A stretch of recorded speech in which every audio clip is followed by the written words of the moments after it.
नमस्कार, स्वागत है आप सभी का। और एनसीईआरटी की जो सीरीज़ हमने स्टार्ट की है जिसमें 11th और 12th पॉलिटिकल साइंस का कंप्लीट जो कोर्स है वो हम यूट्यूब पर कराने जा रहे हैं। उसमें क्लास नंबर 1 पॉलिटिकल थियरी राजनीतिक सिद्धांत के बारे में हमने कल बात की थी। आज क्लास नंबर 2 है और 11th क्लास का जो पॉलिटिकल थियरी वाली जो बुक है उसका 2nd चैप्टर लिबर्टी या स्वतंत्रता के बारे में है और उस पर आज हम बात कर रहे हैं। चूंकि ये चैप्टर बड़ा है इस वजह से स्वतंत्रता के इस चैप्टर के हमने 2 पार्ट कर दिए हैं। जैसा थंबनेल आप देख पा रहे होंगे, स्वतंत्रता चैप्टर 2 है और आज क्लास नंबर भी 2 है, लेकिन स्वतंत्रता का पार्ट 1 आज हम लोग करेंगे। फिर स्वतंत्रता पर दूसरी क्लास भी ली जाएगी, ठीक है, क्योंकि बड़ा चैप्टर है। ऐसे ही समानता का चैप्टर भी बड़ा है तो उसमें भी हम लोग 2 क्लास करेंगे। मैं पहले भी कह चुका हूँ, ये क्लासेस एनसीईआरटी की जो है वो बिल्कुल उसी वे में हम लोग बात करेंगे जैसे कि आपकी किताबें दी गई हैं 11th और 12th क्लास की, ताकि आगामी एग्जामिनेशन में एनसीईआरटी की बुक्स का सहारा लेकर जब पेपर बनाए जाएं, क्वेश्चन उसमें दें, तो मैक्सिमम चीज़ें हमारी इन क्लासेस के माध्यम से वहाँ कवर हो सके। तो बड़े आराम से हम इस पर बात कर रहे हैं। डेली लगभग 25-30 मिनट 35 मिनट की क्लासेस रहेंगी, तो क्लास पूरी देखिएगा। और मैं शुरू कर लेता हूँ। सबसे पहले एक इंट्रोडक्शन हम लोग दे देते हैं फटाफट से। मैं प्रत्येक चैप्टर का एक इंट्रोडक्शन शुरू में दे दिया करूँगा, उसका परिचय, क्योंकि अवधारणाएँ हैं ये जो स्वतंत्रता है, देखिए, एक बहुत ही महत्वपूर्ण राजनीतिक अवधारणा है और एक बहुत महत्वपूर्ण राजनीतिक मूल्य है। और स्वतंत्रता का एक सामान्य अर्थ यदि हम लोग पढ़ते हैं या हम उसको जानने की कोशिश करते हैं तो स्वतंत्रता को सामान्य शब्दों में कहा जाता है कि व्यक्ति जो कुछ भी सोचता है, जो कुछ भी वो चाहता है, वो उसे करने की पूर्ण रूप से आज़ादी उसे दे दी जाए।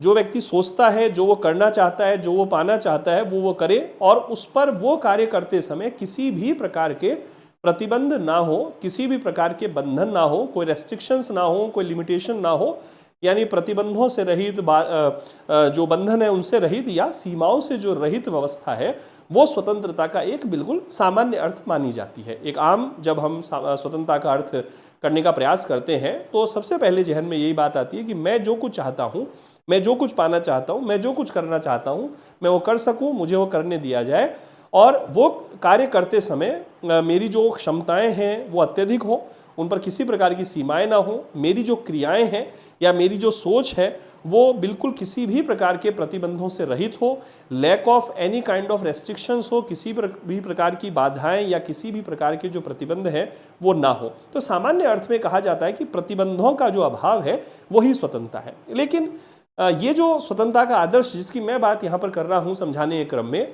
अगर स्वतंत्रता का आदर्श केवल इतना सा होता तो बात कहीं दिक्कत ही नहीं थी, बड़ी आसानी से इसको समझ लिया जाता। लेकिन पॉलिटिकल साइंस में पिछले 2500 वर्षों से जब अवधारणाएं डेवलप हुई हैं और स्वतंत्रता पर खासकर जो काम हुआ है वो 16वीं सदी से लेकर के और वर्तमान में 21वीं सदी तक इस पर काम चल रहा है। पिछले 500 वर्षों से स्वतंत्रता पर लगातार काम चल रहा है। 500 वर्षों से इसलिए मैं ये बात कर रहा हूँ क्योंकि जब 16वीं सेंचुरी में 2 प्रमुख घटनाक्रम घटित हुए और मध्य युग या मध्यकाल का एक समापन होकर आधुनिक युग का श्री गणेश हुआ और पुनर्जागरण और जो धर्म सुधार आंदोलन है, रिनेसा और रिफॉर्मेशन जब आए और उन्होंने जिस विचार को जन्म दिया उस विचार का नाम था उदारवाद। और उदारवाद इस मान्यता पर चलता है कि human being is rational creature, मनुष्य विवेकशील प्राणी है और जो विवेकशील है वो इस बात का स्वयं निर्णायक होता है या स्वयं उसे इस बात को निर्धारित करने की छूट मिलनी चाहिए, आज़ादी मिलनी चाहिए कि उसके लिए क्या सही और क्या गलत है, क्या अच्छा है क्या बुरा है, क्या वो करना चाहता है उसे वो करने दिया जाए। और जब व्यक्ति ऐसा कार्य करे तो उसके उन कार्यों पर या उसके उन थॉट पर या उसके उन एक्शन पर बाहर की ओर से, दूसरे व्यक्तियों की ओर से, उसके सहचरों की ओर से या सामाजिक व्यवस्थाओं और संरचनाओं की ओर से या कानूनों की दृष्टि से उसके उन क्रियाओं पर किसी भी प्रकार का प्रतिबंध ना रहे। तो जिस समय स्वतंत्रता का ये बेसिक थॉट उदारवाद के साथ जुड़ा, उस समय ये बहुत प्रारंभिक थॉट था। और क्लासिकल जो लिबरलिज्म है, जिसको शास्त्रीय उदारवाद या चिरसम्मत उदारवाद या पुरातन उदारवाद हम लोग कहते हैं, वहाँ स्वतंत्रता की ये अवधारणा अधिक प्रचलन में आई और इसे हम स्वतंत्रता की निषेधात्मक अवधारणा या संकीर्ण अवधारणा या सीमित अवधारणा या नकारात्मक अवधारणा भी कहते हैं। लेकिन जैसे जैसे कालखंड विकसित हुआ और 16वीं सेंचुरी से होते होते व्यवस्था 18वीं सेंचुरी तक आई और स्वतंत्रता के इस थॉट को लेकर यूरोप में, खासकर ब्रिटेन में, फ्रांस में, जर्मनी में भारी मात्रा में जब असमानता जो आर्थिक प्रकार की थी, सामाजिक प्रकार की थी, वो दिखाई देने लगी। और सामाजिक व्यवस्था के अंतर्गत एक वर्ग विभाजन या वर्ग विभेद जब दिखाई देने लगा, उस समय पर स्वतंत्रता को बाहर से और भीतर से दो तरह की चुनौतियां मिलती हैं। स्वतंत्रता को जो भीतर से चुनौती मिली, उसका परिणाम यह हुआ कि स्वतंत्रता के जो पैरोकार थे, स्वतंत्रता के जो समर्थक थे, उन्होंने स्वतंत्रता की शेप, उसके नेचर को परिवर्तित करने का काम किया, और यहीं से स्वतंत्रता में नकारात्मक जो तत्व था उसका परिवर्धन जो है, उसका परिवर्तन हुआ और वो सकारात्मक स्वतंत्रता की ओर परिवर्तित हो गई।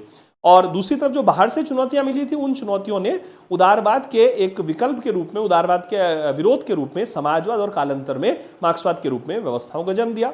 कालांतर में निश्चित रूप से, अब हम इस यात्रा पर चल पड़े हैं तो मैं उदारवाद, मार्क्सवाद, समाजवाद, इस सब पर भी आने वाले दिनों में निश्चित रूप से बात करूंगा, शानदार बात करूंगा। लेकिन अभी शर्त यह है कि हम एनसीईआरटी की जो किताबें हैं उनको यहां लेकर चल रहे हैं। तो इस वजह से यहां मैं वापिस स्वतंत्रता पर आता हूं। तो नकारात्मक स्वतंत्रता से जो 16वीं सेंचुरी में लगभग डेवलप होती है, और वहां से होते हुए 18वीं सेंचुरी तक आते आते सकारात्मक स्वतंत्रता की ओर ये विचार प्राप्त होना शुरू हो जाता है। फिर कालांतर में जब 20वीं सदी और 21वीं सदी हम लोग आते हैं और स्टेट और गवर्नमेंट जो है उसका स्वरूप बदलता है, उसके जो नेचर ऑफ वर्क है, जो उसके फंक्शंस हैं, जो उसके कार्यों की प्रकृति में जब बदलाव आता है, जब वेलफेयर स्टेट की अवधारणा आती है, लोक कल्याणकारी राज्य की जब अवधारणा प्रस्तुत होती है, देशों में डेमोक्रेटिक रिवोल्यूशंस आती हैं, कॉन्स्टिट्यूशनलिज्म यानी संविधानवाद आता है, रूल ऑफ लॉ, विधि का शासन आता है, नागरिक राजनीतिक अधिकारों की जब बात की जाने लगती है, निर्वाचित तंत्र या निर्वाचित सरकारों की बात होने लगती है, लोगों को अपने अधिकारों का ज्ञान होने लगता है, एडुकेशन और जो रिसर्च और ट्रेनिंग जैसे जो उपकरण हैं जब वो विकसित होने लगते हैं, तो वहां स्वतंत्रता की अवधारणाओं में बहुत ज्यादा बदलाव देखे जाते हैं, और तब जाकर स्वतंत्रता का एक समकालीन चिंतन भी वहां पर प्रस्तुत होता है। तो प्यारे विद्यार्थियों, एनसीईआरटी की जो किताब है, इसमें जो स्वतंत्रता का ये जो थॉट है, इसमें इसके विभिन्न आयामों को, खासकर नकारात्मक और सकारात्मक आयाम को, और स्वतंत्रता के जो महानतम पुजारी हम जिनको कहते हैं, स्वतंत्रता के महानतम जो पैरोकार हैं, जिन्हें हम जॉन स्टुअर्ट मिल के रूप में जानते हैं, और जो जेरेमी बेंथम के शिष्य भी हैं, लेकिन शिष्य से इतर भी उनकी अपनी एक अलग पहचान है स्वतंत्रता के पैरोकार के रूप में। ऑन लिबर्टी जिनका प्रसिद्ध ग्रंथ रहा, तो जेएस मिल के जो थॉट हैं वो भी इस वाले चैप्टर में हमको यहाँ देखने को मिलते हैं। ठीक है, साथ ही प्रतिबंधों का अभाव जो है, किस प्रकार से स्वतंत्रता की एक आवश्यक शर्त है, लेकिन केवल यही स्वतंत्रता की आवश्यक शर्त नहीं है। स्वतंत्रता के लिए जरूरत है कुछ ऐसी दशाओं की, कुछ ऐसी महत्वपूर्ण व्यवस्थाओं की, जिसमें व्यक्ति अपने व्यक्तित्व का विकास कर सके, वो केवल बाहरी प्रतिबंधों से मुक्त ना रहे, क्योंकि प्रतिबंधों का अभाव कहीं ना कहीं स्वतंत्रता को स्वच्छंदता में तब्दील कर देता है, अराजकता में वो तब्दील कर देता है, और ऐसी स्थिति में फिर स्वतंत्रता वास्तविक अर्थों में स्वतंत्रता नहीं रह जाती है। तो प्यारे विद्यार्थियों, स्वतंत्रता एक बड़ा उपयोगी मूल्य है, बड़े व्यापक अर्थ हैं इसके। जब हम अपने कोर्सेज में या अन्य जब टॉपिक्स हम पढ़ते हैं, उस समय हम देखते हैं कि कथन आता है कि स्वतंत्रता के अतिरिक्त शायद ही कोई ऐसा शब्द हो जिसने मानव मस्तिष्क पर इतना अधिक जो है प्रभाव डाला हो। ये कथन कई बार आता है कि स्वतंत्रता स्वयं से ही कलह करने वाली वस्तु है, संघर्ष करने वाली वस्तु है। ये सभी फेमस कथन हैं जिसकी मैं बात कर रहा हूं। तो यहाँ हम इन सारी बातों को एक प्रारंभिक इंट्रोडक्शन के रूप में आप शामिल कीजिए। आग्रह मैं फिर से करूंगा कि एक अपनी नोट्स के लिए एक बुक कॉपी अपनी बनाइए, और उसमें जो भी मैं बात कर रहा हूँ इनको लिखते जाइए। निश्चित रूप से आगामी एग्जामिनेशन में जब ये क्वेश्चन आएंगे आपको बहुत अच्छा लगेगा, मन से आप धन्यवाद देंगे कि हाँ, जो बातें हमने की वो काम आई, और साथ ही एनसीईआरटी तो हम लेकर चल ही रहे हैं। ठीक है, तो लगभग मैंने 7-8 मिनट में एक इंट्रोडक्शन दिया, हर टॉपिक का ऐसा इंट्रोडक्शन में दिया करूंगा। अब हम यहाँ पर जो एनसीईआरटी के चैप्टर में बातें की गई है उस पर हम चर्चा कर लेते हैं। देखिए, स्वतंत्रता के आदर्श के बारे में इस चैप्टर में 2 फेमस कहानियां बताई गई हैं। उन पूरी कहानियों की हमें जरूरत नहीं है, क्योंकि हम एग्जाम ओरिएंटेड बात कर रहे हैं। हम ये देखते हैं कि वहां से क्वेश्चन किस प्रकार से आ सकते हैं। तो एक कहानी तो नेल्सन मंडेला साहब की दी गई है, और दूसरी कहानी जो है आंग सान सूकी के बारे में दी गई है। एक कहानी दक्षिण अफ्रीका के संदर्भ में, एक कहानी म्यांमार के संदर्भ में है। दक्षिण अफ्रीका नेल्सन मंडेला के विषय में तो खैर आप सभी विद्यार्थियों ने केवल अभी तक पढ़ा या सुना ही होगा, लेकिन आंग सान सूकी के संदर्भ में, क्योंकि म्यांमार में लगातार जो है विभिन्न प्रकार के जो है आंतरिक उथल पुथल होती रहती हैं। अभी पिछले 3 वर्षों से भी वहाँ एक लगातार जो है सैन्य प्रकार का संदर्भ जो है दिखाई देता है, वहाँ एक राजनीतिक अस्थिरता बराबर दिखाई देती है। तो वो घटनाक्रम तो आप इन दिनों न्यूज़पेपर के माध्यम से, मैगजीन के माध्यम से पढ़ सकते हैं। तो आंग सान सूकी का संघर्ष जो है वो आपको बिल्कुल लाइव वहां पर उस समय दिखाई दे सकता है। फिर भी हम जब बात करते हैं तो 20वीं सदी के महानतम व्यक्ति नेल्सन मंडेला की आत्मकथा का शीर्षक है लॉन्ग वॉक टू फ्रीडम, ये क्वेश्चन पूछ लिया जाता है। हम पॉलिटिकल साइंस के विद्यार्थी जानते हैं कि किताबों की जानकारी होनी चाहिए, कम से कम 200-250 किताबों के नाम हम रटते हैं और ये कोई बड़ी चीज़ नहीं है। मैं एक चीज़ फिर कहूँगा, कई बार विद्यार्थियों को लगता है कि हमें इतना सारा पढ़ना पड़ेगा। देखिए, पॉलिटिकल साइंस अगर लिया है तो पढ़ना ही पड़ेगा, सीधी सी बात है। पॉलिटिकल साइंस से एमए किया है आपने और उसके बाद बीएड करके आप स्कूल लेक्चर का एग्जाम दे रहे हैं, या नेट वगैरह कर लिया है, असिस्टेंट प्रोफेसर का एग्जाम दे रहे हैं, या आप जो है यूपीएससी के लिए आपने पॉलिटिकल साइंस इंटरनेशनल रिलेशंस दिया है, तो पढ़ना पड़ेगा। वैसे हर सब्जेक्ट में पढ़ना पड़ता है, लेकिन political science is considered as the master science. मैंने कल भी कहा था, सर्वोच्च प्रकार का विज्ञान है। तो इसकी जो आत्मा है, वो आत्मा इसकी परिभाषाएं हैं, वो आत्मा इसकी जो किताबें हैं, जिनसे इसका ज्ञान पिछले 2500 वर्षों से लगातार समृद्ध हुआ है। भाई 2500 वर्षों का इतिहास है, उसे हम जब समेटेंगे तो कुछ सौ सैकड़ों कुछ पन्नों में तो ये इतिहास आएगा ही आएगा, है ना। और मैं आप लोगों के साथ हूं, कहीं दिक्कत नहीं है, यहाँ नोट्स की कहीं कमी नहीं है, समझाने की कहीं कमी नहीं है। शर्त यह है कि आप लगातार मेरे साथ बराबर मेहनत में जुटे रहेंगे तो निश्चित रूप से अच्छा रहेगा। सिलेक्शन भी हमारा जो है बिल्कुल प्रबल हो जाएगी उसकी संभावना, ठीक है। खैर, मैं वापस पे आता हूं। तो लॉन्ग वॉक टू फ्रीडम, फिर इस पुस्तक में उन्होंने क्या किया, दक्षिण अफ्रीका का जो रंगभेदी शासन था उसके खिलाफ अपने व्यक्तिगत संघर्ष, गोरे लोगों के शासन की अलगाववादी जो नीतियां थी उनके खिलाफ लोगों के प्रतिरोध, और दक्षिण अफ्रीका के काले लोगों द्वारा झेले गए जो अपमान, कठिनाइयों और पुलिस अत्याचार के बारे में बात की। हमें जानते हैं कि भारत के राष्ट्रीय आंदोलन के महानायक के रूप में महात्मा गांधी का जो पहला जो सत्याग्रह का जो उन्होंने प्रयोग किया था वो दक्षिण अफ्रीका में किया था। वहाँ काले लोगों के हक में और जो वहाँ की गोरी सरकार थी उसके विरोध में उन्होंने जो है एक आंदोलन किया, और सत्याग्रह का सर्वाधिक प्रथम प्रयोग दक्षिण अफ्रीका में उन्होंने किया। और वहाँ जो है फिनिक्स आश्रम, ट्रांसवाल में, और ये सारी जो व्यवस्थाएं उन्होंने वहाँ प्रस्तुत की, एशिया पंजीकरण कानून के विरोध में उन्होंने सत्याग्रह किया। ये सब हम महात्मा गांधी के चैप्टर में पढ़ते हैं, आप चाहें तो यहाँ इन बातों को लिख सकते हैं। तो एक बात तो ये आ गई, Nelson Mandela, long walk to freedom, और दक्षिण अफ्रीका इनका कार्यक्षेत्र रहा वहाँ।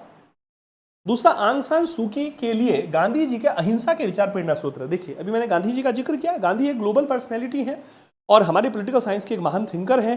पेपर में उनमें से 1, 2, 4, 5 क्वेश्चन आते ही आते हैं, ठीक है। तो सूकी को म्यांमार में उनके घर पर नजरबंद करके रखा गया था, वर्षों पहले की बात है ये। आंग सान सूकी की अपनी आज़ादी को अपने देश के लोगों की आज़ादी से जोड़कर देखती रही। ये पूरा नाम है इनका, आंग सान सूकी, है ना, ये नाम है इनका। उनकी पुस्तक का शीर्षक था फ्रीडम फ्रॉम फियर, भय से मुक्ति। देखिए, जो लिबर्टी शब्द है उसी के साथ साथ उसके समानार्थ में फ्रीडम शब्द यूज होता है। हालांकि पॉलिटिकल थियरी में जब हम बात करते हैं, यहाँ फ्रीडम की तुलना में हम फ्रीडम शब्द की तुलना में लिबर्टी शब्द को महत्व देते हैं, क्योंकि लिबर्टी में स्वतंत्रता एक गुण के रूप में, ठीक है, और एक दशा के रूप में, कंडीशन के रूप में, और एक जो है वर्च्यू के रूप में, एक क्वालिटी के रूप में, दोनों के रूप में लिबर्टी जो शब्द है वो यहाँ काम आ जाता है। यद्यपि फ्रीडम शब्द भी हम काम में लेते हैं, फ्रीडम का वैसे शाब्दिक अर्थ आज़ादी के रूप में लेते हैं, ठीक है। तो ये दोनों चीज़ ध्यान रखिएगा। वे कहती हैं कि मेरे लिए वास्तविक मुक्ति, अब ध्यान रखिए पेपर में क्या होगा कि यहाँ से कथन उठाया जा सकेगा। वो कहती हैं कि मेरे लिए वास्तविक मुक्ति जो है भय से मुक्ति है, ठीक है। मेरे लिए वास्तविक जो मुक्ति है वो भय से मुक्ति है। भय से मुक्त हुए बिना आप गरिमापूर्ण मानवीय जीवन नहीं जी सकते, ठीक है। तो क्वेश्चन मान लीजिए आ जाए कि निम्न में से किसका एक कथन है कि मेरे लिए जीवन जो है, जीवन का अर्थ है भय से मुक्ति, और भय से मुक्त हुए बिना आप गरिमापूर्ण जीवन नहीं जी सकते। बात भी यही है, सही है। इस समय बहुत सारे विद्यार्थी भयभीत हो रखे हैं। कुछ को भय है कि पोस्ट कमाई है, कुछ को भय कि इतना बड़ा कोर्स है, कुछ को भय ये है कि भाई मैं कर पाऊंगा नहीं कर पाऊंगा। तो भय से मुक्त हो लीजिए, मेहनत कीजिए, मेहनत करेंगे तो ईश्वर देखेंगे और वो आपको सफलता जरूर देंगे, ठीक है। एक बात बताइए, मैं भी तो मेहनत कर रहा हूँ ना, भय से मुक्त हुए बिना। मैं अगर ये सोचने लग जाऊँ कि यार मेरे इस वीडियो पे कितने व्यू आएंगे, ठीक है, आप देखते हैं आजकल तो लाखों व्यूज आते हैं, और मेरे तो अभी वीडियोस पे मान लीजिए 1000, 2000, 5000, 10,000 व्यू आते हैं, मान लीजिए कभी कभी सैकड़ों व्यू भी आते हैं केवल, ठीक है। अब मैं ये भय से युक्त रहूँ कि साहब मेरे तो वीडियो पे व्यू नहीं आ रहे, तो फिर वो काम करने की जो प्रेरणा, वो जो चेष्टा है वो कमजोर हो जाएगी। अपन काम करते जाते हैं, व्यूज आ जाएंगे एक दिन, है ना, कई लाख और करोड़ व्यूज भी आ जाएंगे, ठीक है। चलिए आगे बढ़ते हैं साहब। तो ये 2 चीज याद रखिए स्वतंत्रता के आदर्श के रूप में, ठीक है। फिर आगे बढ़ते हैं हम। सार रूप में स्वतंत्रता के लिए जो संघर्ष है, लोगों की इस आकांक्षा को दिखाता है कि वे अपने जीवन और नियति का नियंत्रण स्वयं करें। नियति यानी भाग्य होता है। तो स्वतंत्रता का जो संघर्ष है ये प्रस्तुत करता है कि लोग जो हैं वो अपने जीवन और अपनी जो अपना भविष्य है, अपना जो गंतव्य है उसका निर्धारण स्वयं कर सके। उनका अपनी इच्छाओं और गतिविधियों को आज़ादी के माध्यम से व्यक्त करने का अवसर बना रहे। न केवल व्यक्ति वरन समाज भी अपनी स्वतंत्रता को महत्व देते हैं और चाहते हैं कि उनकी संस्कृति और भविष्य की रक्षा हो। अगर इस वाली स्लाइड को हम देखें तो विभिन्न देशों के जो राष्ट्रीय आंदोलन है ना, विभिन्न देशों के जो राष्ट्रीय आंदोलन होते हैं, जैसे भारत की भी हम बात करते हैं, तो राष्ट्रीय आंदोलन जो है वो इसी विचारों से व्यक्त होते हैं कि हम अपने आप को ढंग से व्यक्त कर सकें, हमारी जो इच्छाएं हैं वो मुक्त वातावरण में जो है अभिव्यक्त हो सके, हमारी संस्कृति की रक्षा हो सके, हमारे समाज की रक्षा हो सके। तो ये वाला जो पेज है वो राष्ट्रीय आंदोलन के संदर्भ को व्यक्त करता है और नेल्सन मंडेला साहब और आंग सान सू की जो है उनके जो संघर्ष थे उसके साथ इस वाले पेज को हम जोड़ सकते हैं। पेपर में इस प्रकार के कोई कथन कारण वाले क्वेश्चन में दिए जा सकते हैं।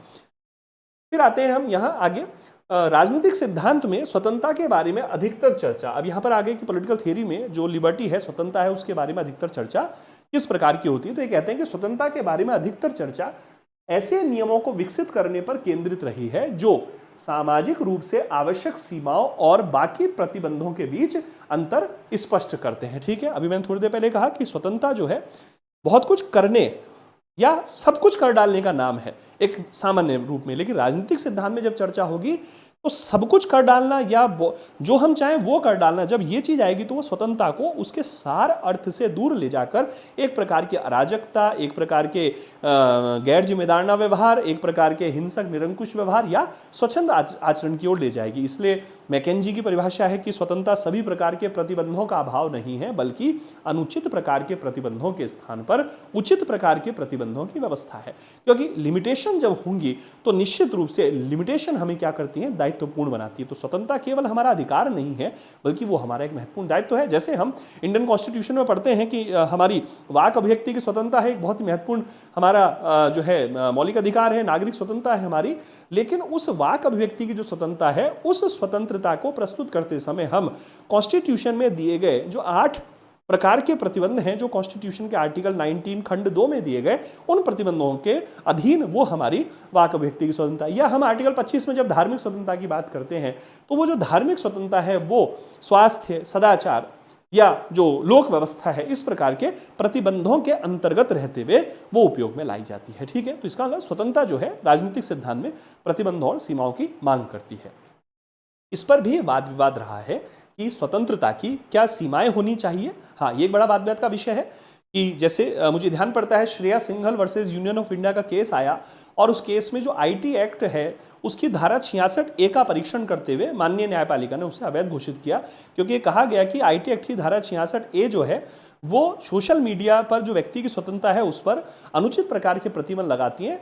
यदि सोशल मीडिया की स्वतंत्रता पर व्यक्ति के प्रतिबंध लगाने हैं तो वो प्रतिबंध आर्टिकल 19 सेक्शन 2 जो संविधान में है उसके माध्यम से वो पूरा हो जाना चाहिए। इसके लिए अतिरिक्त अन्य कोई प्रतिबंधों की जरूरत नहीं है। तो ये एक वाद विवाद का विषय रहा है हमेशा से कि स्वतंत्रता की क्या सीमाएं होनी चाहिए जिसके फलस्वरूप किसी समाज की आर्थिक और सामाजिक संरचनाएं प्रभावित होती हैं। ठीक है, फिर आगे बढ़ते हैं साहब। अब ये प्रश्न आता है कि स्वतंत्रता क्या है, what is freedom, what is liberty. तो उसको एनसीईआरटी परिभाषित करने की कोशिश कर रही है कि व्यक्ति पर बाहरी प्रतिबंधों का अभाव। सबसे पहले यही बात हम कर रहे हैं, बाहरी प्रतिबंधों का अभाव। हालांकि हम आगे देखेंगे कि आंतरिक प्रतिबंधों का भी अभाव। व्यक्ति हर प्रकार की विवशता से मुक्त हो जाए, है ना, हर प्रकार की ग्लानि से वो मुक्त हो जाए। ठीक है, और वो जितना बाहर से मुक्त दिखता है उतना ही वो भीतर से मुक्त रहे। जब हम मार्क्सवाद में स्वतंत्रता को पढ़ते हैं, आने वाले दिनों में बात करेंगे, अभी तो मैं बार बार कह रहा हूँ कि एनसीईआरटी को ही लेकर चल रहे हैं। पहले आने वाले दिनों में जब देखेंगे कि मार्क्सवाद स्वतंत्रता क्या बात करता है, तो मार्क्सवाद विवशता और स्वतंत्रता में अंतर करता है। मार्क्सवाद ये कहता है कि उदारवाद जिस स्वतंत्रता का नारा लगाता है वो असल में स्वतंत्रता नहीं है बल्कि विवशता है, क्योंकि उदारवाद सीधे सीधे पूंजीवाद को जन्म देता है और पूंजीवाद में व्यक्ति जो है मशीनों का, पूंजी का, किसी अन्य का या साधन संपन्न का जो है गुलाम बनकर रहता है। इसलिए स्वतंत्रता नहीं बल्कि वो विवशता है। स्वतंत्रता तो वो है जिसमें व्यक्ति अपने जीवन को मनचाहे तरीके से जी सके, और मनचाहे तरीके का मतलब है जीवन को सम्मानपूर्ण तरीके से जीना, जीवन को गरिमापूर्ण तरीके से जीना। ठीक है, फिर हम आगे बढ़ते हैं। इस परिभाषा के हिसाब से यदि किसी व्यक्ति पर बाहरी नियंत्रण या दबाव ना हो और वह बिना किसी पर निर्भर हुए निर्णय ले सके तथा स्वायत्त तरीके से व्यवहार कर सके तो वह व्यक्ति स्वतंत्र माना जाएगा। अब देखिए, इनको अंडरलाइन में सर्किल कर रहा हूं।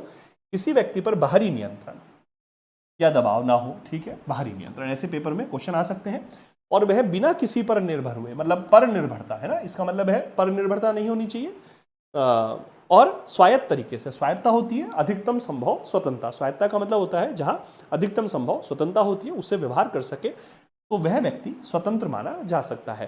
तो क्या क्या बेसिक शर्त हो गई? दबाव नहीं हो उस पर किसी प्रकार का, किसी पर निर्भर ना हो, और स्वायत्तता। तो 3 विशेषता निकल कर आ गई। एक तो पहली विशेषता इसमें क्या निकल कर आई?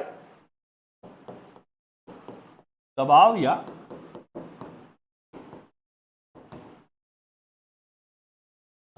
नियंत्रण का अभाव,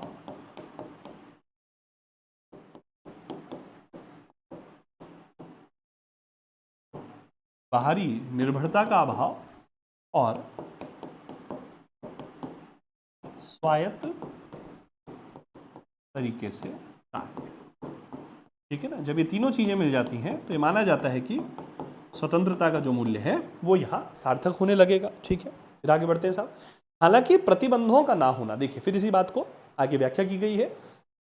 हालांकि प्रतिबंधों का ना होना स्वतंत्रता का केवल एक पक्ष है। मैं बार बार ये कह रहा हूं, प्रतिबंध नहीं होना स्वतंत्रता का एक पक्ष है, पूरी स्वतंत्रता नहीं है। ठीक है, अब क्या कहते हैं एनसीईआरटी वाले, देखिए ये कहते हैं स्वतंत्रता का अर्थ है व्यक्ति की आत्म अभिव्यक्ति की योग्यता का विस्तार करना और उसके अंदर की संभावनाओं को विकसित करना। जैसे मैंने कहा कि स्वतंत्रता का अर्थ रियल में व्यक्ति को विवेकशील वार्ताकार के रूप में, विवेकशील कर्ता के रूप में विकसित करना है। एक सृजनात्मक रचनात्मक उसकी जो व्यवस्था है उसको डेवलप करना है। देखिए आप समझिए, मैं कुछ भी करना चाहता हूं तो कुछ भी जो मैं करना चाहता हूं, यदि विध्वंसात्मक मैं करना चाहता हूं तो आप तय मानिए कि वो मैं स्वतंत्र नहीं हूं, बल्कि एक प्रकार की परतंत्रता से युक्त हूं, गुलामी से युक्त हूं। अपनी उन प्रवृत्तियों पर जो प्रवृत्तियां मुझे मानवता के स्तर से नीचे गिरा रही हैं, उन प्रवृत्तियों का गुलाम हो गया, उन प्रवृत्तियों में मैं काबू नहीं रख पा रहा हूं। और यदि मैं स्वतंत्रता के गुण का उपयोग करते हुए अपनी सृजनात्मकता, अपनी जो योग्यता, अपनी जो प्रतिभा और अपनी रचनात्मकता का, अपनी सहनशीलता का और अपने विभिन्न प्रकार के जो गुण या अपने विभिन्न प्रकार के जो सकारात्मक विचार हैं उनका मैं डेवलपमेंट करता हूं, जो मेरे व्यक्तित्व में, व्यक्तित्व के पक्षों में, मेरे विचार में, मेरी क्रियाओं में यदि वो परिलक्षित होते हैं, दिखाई देते हैं बार बार, तो इसका अर्थ यह है कि मैं वास्तविक अर्थों में स्वतंत्र हूं। तो स्वतंत्रता का सकारात्मक अर्थ यह है कि व्यक्ति जो कुछ भी करे वो इस उद्देश्य से प्रेरित होकर करे कि अल्टीमेटली इसका जो प्रभाव है वो व्यक्ति के सेल्फ डेवलपमेंट, उसके व्यक्तित्व विकास पर हो। और व्यक्तित्व विकास का मतलब है सामाजिक विकास भी हो, आर्थिक विकास भी हो, बौद्धिक विकास भी हो, नैतिक विकास भी हो, भौतिक विकास भी हो, आध्यात्मिक विकास भी हो। आजकल तो हम इंटरनेट टेक्नोलॉजी के युग में, तो तकनीकी विकास भी हो। ठीक है, जैसे उदाहरण के लिए अभी एआई टेक्नोलॉजी आ गई है, बड़ी महत्वपूर्ण रूप से चैट जीपीटी और एआई का संदर्भ आ रहा है।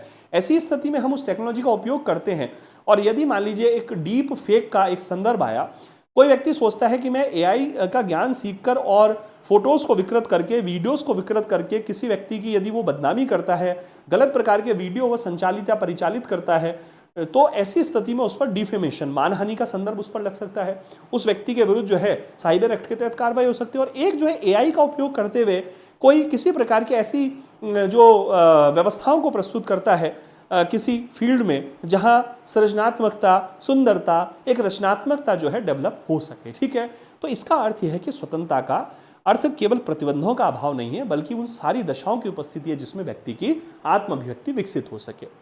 फिर इस अर्थ में स्वतंत्रता वह स्थिति है जिसमें लोग अपनी रचनात्मकता और क्षमताओं का विकास कर सके। आप देख रहे होंगे कि मैं ये जो पढ़ रहा हूं उससे पूर्व भी आपको जो समझा रहा हूं उसमें उन्हीं बातों का जिक्र कर रहा हूं जो बातें यहां लिखी गई, क्योंकि यदि एसेंस हमारे पास है किसी थॉट का, है ना, तो जो किताबों में लिखा गया वही हम बोल पाएंगे।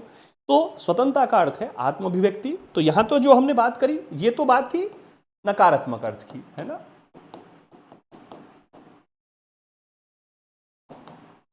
ये तो है नकारात्मक अर्थ में स्वतंत्रता। और यहां बात हो रही है आत्मा अभिव्यक्ति की योग्यता का विस्तार करना, आत्मा अभिव्यक्ति का विकास, सृजनशीलता का विकास। ठीक है, गुणों का विकास, क्षमताओं का विकास। ठीक है ना, ये सब जो है ये स्वतंत्रता के सकारात्मक अर्थ है। ठीक है, ध्यान रखिएगा। फिर हम आगे बढ़ते हैं वापस, ये यहां हमने बात करी, फिर देखते हैं आगे। स्वतंत्रता कहती है बाहरी प्रतिबंधों का अभाव और ऐसी स्थितियों का होना जिनमें लोग अपनी प्रतिभा का विकास कर सकें, अपने टैलेंट का डेवलपमेंट कर सकें, योग्यता का। स्वतंत्रता के दोनों ही पहलू महत्वपूर्ण हैं। तो ये पहलू तो क्या हो गया, उसका सीमित पहलू, है ना, और ये क्या हो गया, उसका व्यापक पहलू। सीमित जिसको मैं बोल रहा हूं वो संकीर्ण है, नकारात्मक, निषेधात्मक है। व्यापक जिसको मैं बोल रहा हूं वो सकारात्मक है, ठीक है, विधेयात्मक है। एक स्वतंत्र समाज वह होगा जो अपने सदस्यों को न्यूनतम सामाजिक अवरोधों के साथ, फिर से बोल रहा हूं, एक स्वतंत्र समाज वह होगा जो अपने सदस्यों को न्यूनतम सामाजिक अवरोधों के साथ अपनी संभावनाओं के विकास में समर्थ बनाएगा, है ना। सामाजिक अवरोध यानी किसी प्रकार की विघ्न बाधाएं, किसी प्रकार की अयोग्यताएं, किसी प्रकार की अक्षमताएं, किसी प्रकार की असमानताएं। इसलिए जब जॉन रॉल्स को हम पढ़ते हैं तो जॉन रॉल्स सामाजिक न्याय के लिए जब अपना सिद्धांत विकसित करते हैं, वहां वो स्वतंत्रताओं के साथ अवसर की समानता और समान स्वतंत्रताओं के सिद्धांत और विभेद का जो सिद्धांत है उन सभी का वो समावेशन करते हैं। जिस दिन न्याय में पढ़ाऊंगा, जब बात करेंगे जॉन रॉल्स की थॉट हम बात करेंगे, वहां समान स्वतंत्रताओं का सिद्धांत देखेंगे। तो स्वतंत्रता का होना महत्वपूर्ण है, उससे कहीं अधिक महत्वपूर्ण है समान स्वतंत्रताओं का होना, ठीक है। तो सामाजिक अवरोध जो है वो न्यूनतम हो जाए और व्यक्ति अपनी संभावना का विकास में समर्थ हो सके, ठीक है। फिर क्या है, देखिए, व्यक्ति और समाज के बीच बने हुए केंद्रीय संबंधों को समझकर ही यह जाना जा सकता है कि कौन से सामाजिक प्रतिबंध जरूरी हैं, ठीक है।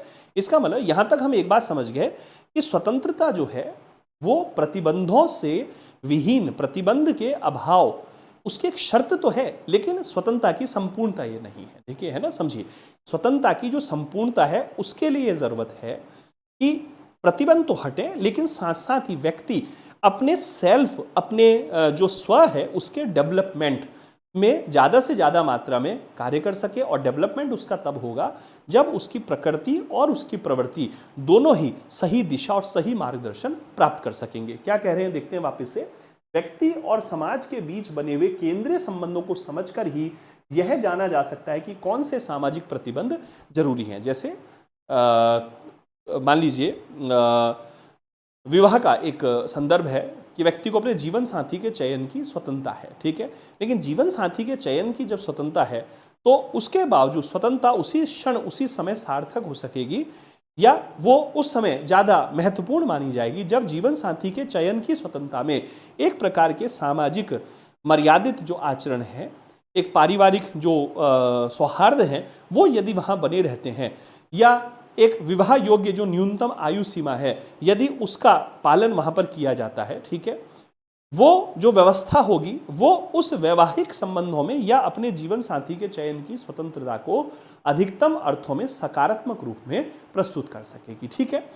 फिर समाज का कौन सा लक्षण व्यक्ति को चयन, निर्णय या काम करने की स्वतंत्रता देता है और कौन सा नहीं, ये देखा जाएगा। मैंने अभी कहा चयन की स्वतंत्रता, है ना। देखिए, क्या होता है, स्वतंत्रता के लिए जरूरत होती है विकल्पों की उपस्थिति, और जब विकल्प आते हैं तो व्यक्ति चयन करता है। चयन करते समय वो निर्णय लेता है।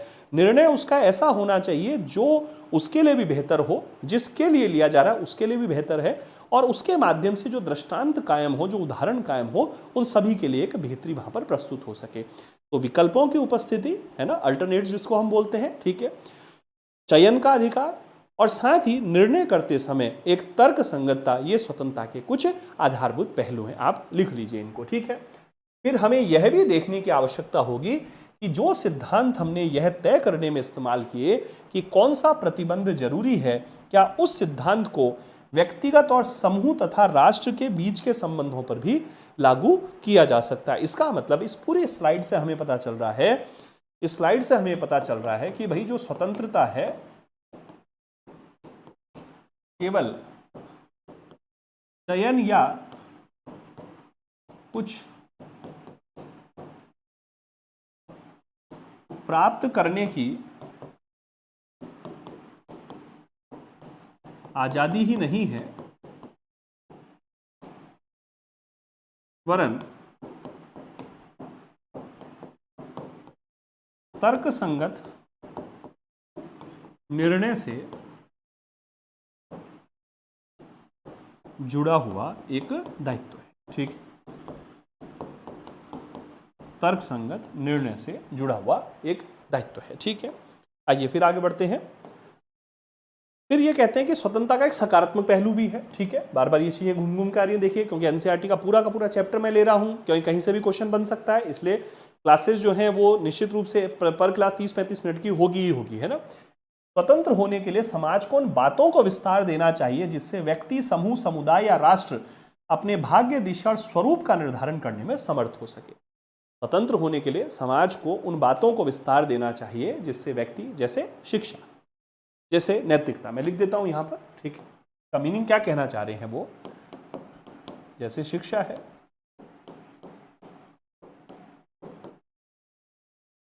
नैतिक मूल्य है, ठीक है, संस्कार है, प्रशिक्षण है, परंपराएं हैं, ठीक है, जिससे व्यक्ति, समूह, समुदाय या राष्ट्र जो अपने भाग्य, दिशा और स्वरूप का निर्धारण करने में समर्थ हो सके। इस अर्थ में स्वतंत्रता जो है वो व्यक्ति की रचनाशीलता, उसकी संवेदनशीलता, एक नया वर्ड आया यहां पर इतनी स्लाइड के बाद, और क्षमताओं, कैपेसिटीज के भरपूर विकास को बढ़ावा देती है। यानी स्वतंत्रता जो है उसमें हमेशा एक सहिष्णुता का भाव होना चाहिए, संवेदनशीलता का भाव होना चाहिए। इसीलिए जॉन लॉक जो जीवन, स्वतंत्रता, संपत्ति के प्राकृतिक अधिकार की बात करते हैं, वो ऐसे ऑन जो है लेटर ऑन टॉलरेंस की बात करते हैं, ऐसे ऑन टॉलरेंस की, सहिष्णुता पर निबंध की बात करते हैं, और सहिष्णुता को नागरिक समाज के एक मुख्य अवयव के रूप में वो स्वीकार करते हैं। वहीं से वो सीमित शासन, मर्यादित शासन की बात करते हैं, है ना। तो अच्छा, इसी प्रकार जब हम रूसो का थॉट पढ़ते हैं तो रूसो भी स्वतंत्रता को एक महत्वपूर्ण जिम्मेदारी के रूप में मानते हैं, और इसलिए मानते हैं कि स्वतंत्रता व्यापक अर्थों में तब प्राप्त होगी जब व्यक्ति अपनी सीमित या स्वार्थ से युक्त या क्षणिक जो सुखों से युक्त जो इच्छाएं हैं उनका त्याग कर देंगे, तब व्यापक अर्थों में जो इच्छाएं उन्हें प्राप्त होंगी उससे व्यक्ति वास्तविक अर्थों में स्वतंत्र बन पाएंगे। इसलिए रूसो के सोशल कॉन्ट्रैक्ट का फर्स्ट लाइन तो है कि man is born free but everywhere is in chain. मनुष्य स्वतंत्र पैदा होता है परंतु सर्वत्र वह जंजीरों में जकड़ा है। लेकिन सोशल कॉन्ट्रैक्ट का समापन इस लाइन से होता है कि man is bound to free. मनुष्य को स्वतंत्र होने के लिए विवश किया जा सकेगा। इसको बाध्यकारी स्वतंत्रता का विचार भी कहा गया। कई बार पेपर में पूछा गया रूसो के द्वारा बाध्यकारी स्वतंत्रता का विचार, कि स्वतंत्र होने के लिए विवश किया जा सकेगा, क्योंकि स्वतंत्रता वो मूल्य है जो व्यक्ति को केवल प्रतिबंधों के अभाव तक नहीं बल्कि उसके व्यक्तित्व के समूचे विकास और उसके साथ साथ समाज, राष्ट्र के सर्वांगीण विकास का वो माध्यम बन सकेगी। इसलिए व्यक्ति जो है अपनी क्षणिक इच्छाओं का जो दास है उसको जब त्यागेगा तो व्यापक इच्छाओं को वो जब प्राप्त करेगा तो समाज के उत्थान में, राष्ट्र के निर्माण में कंधे से कंधा मिलाकर वो योगदान कर सकेगा। और जब समाज और राष्ट्र का निर्माण होगा तो व्यक्ति का अंततः विकास स्वाभाविक रूप से संपन्न हो जाएगा। ठीक है, ये बड़ी महत्वपूर्ण बातें हैं। फिर आगे बढ़ते हैं हम लोग इसमें। हाँ ठीक है, 4 स्लाइड्स और हैं इसमें भी। स्वतंत्र समाज वह होता है जिसमें व्यक्ति अपने हित संवर्धन न्यूनतम प्रतिबंधों के बीच करने में समर्थ हो। ठीक है, क्वेश्चन आ जाए मान लीजिए कि स्वतंत्र समाज में क्या क्या लक्षण होते हैं, तो व्यक्ति अपने हितों का संवर्धन कर सके न्यूनतम प्रतिबंधों के मध्य। स्वतंत्रता को इसलिए बहुमूल्य माना जाता है क्योंकि इसमें हम निर्णय और चयन कर पाते हैं, ये तो अभी मैंने समझा दिया है। ठीक है, स्वतंत्रता के कारण ही व्यक्ति अपने विवेक और निर्णय की शक्ति का प्रयोग कर पाते हैं। तो क्वेश्चन आ जाए भाई स्वतंत्रता का उपयोग करने के लिए क्या क्या चाहिए, तो चयन चाहिए, निर्णय क्षमता चाहिए, तर्क संगतता चाहिए, विवेक चाहिए। ये मैंने आज जब स्वतंत्रता का इंट्रोडक्शन दिया था, उदारवाद के साथ जब मैंने इसको जोड़ा था तब भी मैंने इसके बारे में प्रारंभिक रूप से बात की थी। ठीक है, व्यक्ति की स्वतंत्रता पर जो प्रतिबंध है वो प्रभुत्व और, हाँ अब देखिए इसमें एक नई चीज यहां पर आई, प्रतिबंधों के सोर्स। कि स्वतंत्रता पर जो प्रतिबंध है वो क्या क्या लग सकते हैं देखते हैं हम। क्योंकि व्यक्ति आइसोलेशन में तो उपयोग करेगा नहीं स्वतंत्रता का, सामाजिक व्यवस्था में ही करेगा। तो व्यक्ति जो भी क्रिया करेगा उसका कहीं ना कहीं प्रभाव, उसका कहीं ना कहीं सरोकार दूसरे व्यक्ति या व्यक्ति समूह से होगा। तो ऐसी स्थिति में व्यक्ति की स्वतंत्रता पर प्रतिबंध लग सकेंगे। जब जेएस मिल को हम पढ़ेंगे इस स्वतंत्रता के पार्ट 2 में, तब हम देखेंगे वहाँ हानि का सिद्धांत देंगे वो, है ना, प्रिंसिपल ऑफ लॉस या प्रिंसिपल ऑफ डैमेज की बात होती है। तो एक हानि का जो सिद्धांत है, या जेएस मिल का फेमस कथन हम पढ़ते हैं कि एक व्यक्ति को अपनी छड़ी घुमाने की स्वतंत्रता वहां तक है जब तक कि दूसरे के सिर या नाक से वो ना टकरा जाए। तो स्वतंत्रता आइसोलेशन में तो प्रयोग होगा नहीं। जैसे आप गाड़ी चला रहे हैं, बहुत तेजी से चला रहे हैं, तेजी से चला लीजिए, लेकिन आपकी वो स्वतंत्रता किसी व्यक्ति के जान माल की क्षति का कारण नहीं बनना चाहिए। ठीक है, तो व्यक्ति की स्वतंत्रता पर जो प्रतिबंध है वो प्रभुत्व और बाहरी नियंत्रण से लग सकते हैं। ठीक है, बिल्कुल। ये प्रतिबंध बलपूर्वक या सरकार द्वारा ऐसे कानूनों की मदद से लगाए जा सकते हैं जो शासकों की ताकत का प्रतिनिधित्व करे, है ना। देखिए इसमें थोड़ा सा मैं ये बताना चाहूंगा, यहाँ डीडी रफील जो प्रॉब्लम्स ऑफ पॉलिटिकल फिलोसॉफी की बात करते हैं, वो कहते हैं कि स्वतंत्रता पर जो प्रतिबंध है वो दीवानी कानूनों के लिहाज से, आपराधिक कानूनों के लिहाज से, समाज कल्याण के लिहाज से वहाँ उपयुक्त लगते हैं ना। डीडी रफील आप लिख लीजिए, प्रॉब्लम्स ऑफ पॉलिटिकल फिलोसॉफी जब किताब आती है उनकी, ठीक है, तो वहाँ जो है वो ये बात कहते हैं कि स्वतंत्रता पर कानून के प्रतिबंध तर्कसंगत माने जा सकते हैं, ठीक है, दीवानी जो विषय होते हैं उनकी दृष्टि से, आपराधिक विषयों की दृष्टि से, समाज कल्याण के लिहाज से, आर्थिक व्यवस्था पर नियंत्रण के लिहाज से, ठीक है। तो वो इसी बात की यहाँ इंगित कर रहा है। मैं थोड़ा थोड़ा एडवांस चीजें भी आपको बताते चल रहा हूँ, है ना, पेपर में तो बहुत सारी चीजें आएंगी, आगामी दिनों में उन पर अलग अलग क्लास लेते चलेंगे अपन, लेकिन अभी एनसीईआरटी है ना, प्राथमिक है एनसीईआरटी को, बहुत सारे क्वेश्चन इससे आने वाले हैं। सरकार लोकतांत्रिक हो तो राज्य के नागरिकों का अपने शासकों पर कुछ नियंत्रण हो सकता है। फिर से बोल रहा हूं, सरकार लोकतांत्रिक हो तो राज्य के नागरिकों का अपने शासकों पर कुछ नियंत्रण हो सकता है, बिल्कुल। जैसे राइट टू वोट है ना, लोकतांत्रिक में जैसे मत देने की स्वतंत्रता, ठीक है, राइट टू वोट है।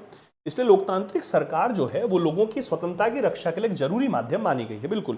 ये तो डेफिनेट सी बात है कि लोकतंत्र नागरिक स्वतंत्रताओं की रक्षा की सर्वाधिक महत्वपूर्ण शासन पद्धति है।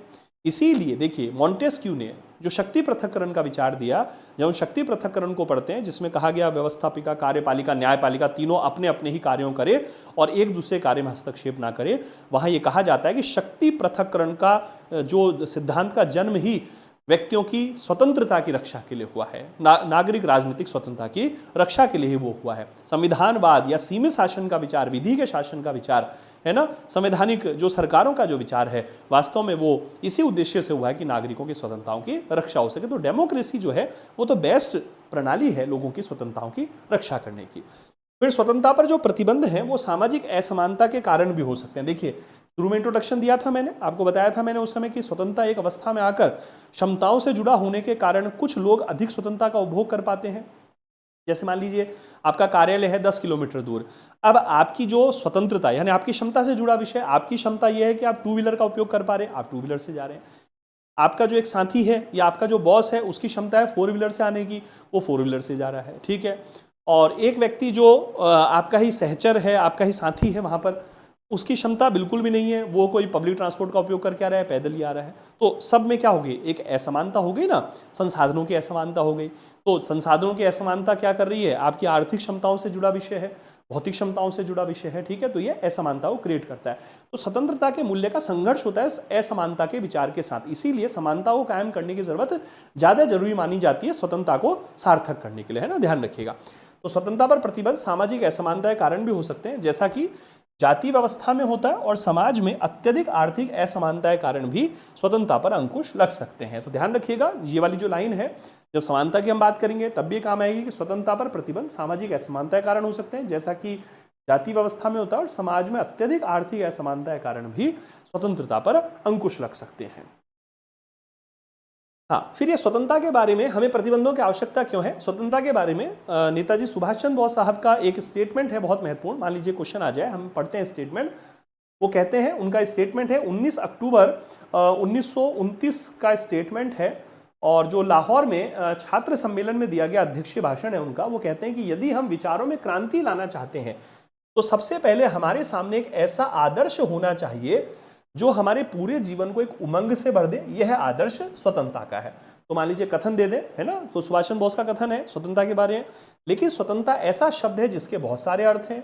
हमारे देश में भी स्वतंत्रता की अवधारणा विकास की एक प्रक्रिया से गुजरी है। स्वतंत्रता से मेरा आशय ऐसी सर्वांगीण स्वतंत्रता से है जो व्यक्ति और समाज की हो, अमीर और गरीब की हो, स्त्रियों और पुरुषों की हो, और सभी लोगों और सभी वर्गों की हो। देखिए कितनी बड़ी बात उन्होंने की है। यहां वही बात आ गई कि स्वतंत्रता केवल स्वतंत्रता नहीं है, बल्कि स्वतंत्रता तब है जब वो समान मात्रा में उपलब्ध हो, जिसकी बात मैं काफी देर से आपसे शेयर कर रहा हूं। यहाँ इस स्वतंत्रता का मतलब न केवल राजनीतिक गुलामी से मुक्ति है, बल्कि संपत्ति का समान बंटवारा, जातिगत अवरोधों और सामाजिक असमानताओं का अंत, और सांप्रदायिकता तथा धार्मिक असहिष्णुता का सर्वनाश। मैंने कहा अभी कि स्वतंत्रता के लिए सहिष्णुता की बहुत अधिक जरूरत होगी, सहनशीलता की। तो वो कह रहे हैं कि जातिगत अवरोधों का नाश हो, सामाजिक असमानताओं का अंत हो, और सांप्रदायिकता और धार्मिक असहिष्णुता का सर्वनाश हो, तब स्वतंत्रता आएगी। यह आदर्श व्यवहार कुशल स्त्री पुरुषों को स्वप्न जैसा, स्वप्न सरीखा लग सकता है, लेकिन केवल यही आदर्श आत्मा की भूख मिटा सकता है। कितना शानदार स्टेटमेंट है प्यारे विद्यार्थियों। ये ना केवल पढ़ने का स्टेटमेंट है नेताजी सुभाष चंद्र बोस साहब का, बल्कि इसको आत्मसात करने का स्टेटमेंट है ना। पेपर के हिसाब से तो पढ़ना ही पढ़ना है, देखिए निवेदन है, लेकिन कुछ चीजें तो ऐसी है ना जिनको आप थोड़ा समझा कीजिए। कितनी महत्वपूर्ण बात उनके द्वारा कही गई है। ठीक है, स्वतंत्रता को एक जिम्मेदारी के रूप में हमें महसूस करना चाहिए। हाँ, फिर यहाँ ये स्टेटमेंट आया कि हमें प्रतिबंधों की आवश्यकता क्यों है। तो आदर्श रूप में एक मुक्त समाज में हमें अपने विचारों को बनाए रखने, जीने के अपने तरीके विकसित करने और अपनी इच्छाओं का पालन करने में समर्थ होना चाहिए। तो प्रतिबंध इसीलिए लगाए जाते हैं स्वतंत्रता पर, ताकि मुक्त समाज का निर्माण हो सके, हमारे विचार संरक्षित हो सके, हमारा जीवन जो है हमारे तरीके से डेवलप हो सके और हमारी इच्छाओं का पालन करने में हम समर्थ हो सकें। लेकिन ऐसे समाज के निर्माण के लिए भी कुछ प्रतिबंध की आवश्यकता होगी। कम से कम यह जरूरी है कि हम विचार, विश्वास और मतों के जो अंतर हैं उनको स्वीकार करने के लिए तैयार रहें। ये वाला जो स्टेटमेंट है ये सहनशीलता या सहिष्णुता से रिलेटेड है। नेहरू का एक बड़ा महत्वपूर्ण स्टेटमेंट है, मैं बोल देता हूं, आप लिख लीजिए। नेहरू ने कहा कि डेमोक्रेसी का अर्थ है सहिष्णुता, केवल उनके प्रति नहीं जिनसे हम सहमत हैं, बल्कि उनके प्रति भी जिनसे हम सहमत नहीं हैं। तो एक स्टेटमेंट मान लीजिए पूछ लें पेपर में, नेहरू जी का कथन है ये। तो ऐसी स्थितियों में कुछ ऐसे कानूनी और राजनीतिक प्रतिबंध होने चाहिए। ठीक है, तो हम देखते हैं कानूनों के माध्यम से प्रतिबंध होते हैं, कुछ पॉलिटिकल रेस्ट्रिक्शन लगाए जाते हैं, कॉन्स्टिट्यूशनल लीगल रेस्ट्रिक्शंस लगाए जाते हैं व्यवस्थाओं में, है ना, ताकि स्वतंत्रताओं का सही ढंग से हम उपयोग कर सकें। तो आज की क्लास कंप्लीट हो गई है। ये कोर्स है, ये इसीलिए बताया जा रहा है कि लगातार जो है विभिन्न किताबों का मैंने जिक्र किया है, उन विभिन्न किताबों से चीज़ें लेकर लगभग 300 प्लस वीडियोस में जो है कंप्लीट कोर्स है, आप देख सकते हैं, है ना। ठीक है, और 300 प्लस वीडियोस हैं, रिकॉर्डेड कोर्स है, आप देख सकते हैं। इसमें विभिन्न किताबों से जो जानकारियाँ ली गई उनका समावेशन है और ये टेस्ट सीरीज भी दे रखी है। ठीक है, तो ये आप फर्दर देख सकते हैं अभी एप्लीकेशन वगैरह पे। तो मुझे लगता है कि आज भी जो है अच्छा, कई बार ये होता है कि देखिए, चलिए फिर मैं कभी इस बारे में और विस्तार से बात करूंगा।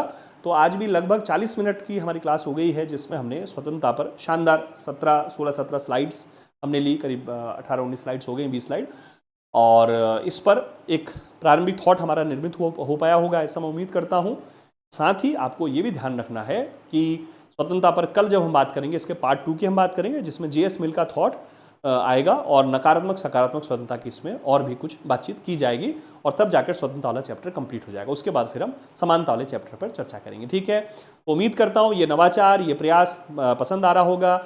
वीडियो प्रीमियर के रूप में हम इसको अपलोड करते हैं, उस समय आप बिल्कुल लाइव जुड़ते हैं और कोई कमेंट वगैरह अगर करते हैं, ऐसा कोई क्वेश्चन वगैरह होता है तो उस समय मैं देखता हूँ उनको, और यदि ऐसा लगता है तो मैं उसका जो है जवाब वहाँ पर जरूर दूंगा।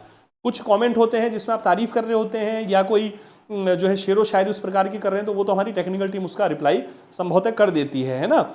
बाकी तो कोई चीज़ पूछते हैं आप, तो वो ज़रूर मेरे पास आती है और उसमें जो है मैं उसका प्रॉपर रिप्लाई करने का प्रयास हमेशा करता हूँ। ठीक है, तो उम्मीद करता हूँ ये आज की क्लास भी आपको पसंद आई होगी। लाइक, शेयर, सब्सक्राइब जरूर कीजिएगा चैनल को ज़्यादा से ज़्यादा संख्या में, और तैयारी शानदार तरीके से कीजिए। ठीक है, और आप सभी को दीपावली के पर्व की बहुत सारी शुभकामनाएं। कल इसका क्लास 3 और स्वतंत्रता पर पार्ट 2 पर हम लोग बात करेंगे। तो आज का ध्यान रखिए, खूब खुश रहिए, खूब सकारात्मक बने रहिए। बिल्कुल आपके साथ हम ज़बरदस्त तरीके से जुड़े रहेंगे और हमारी तैयारी को हमें बहुत मजबूत रखना है। नमस्कार, धन्यवाद।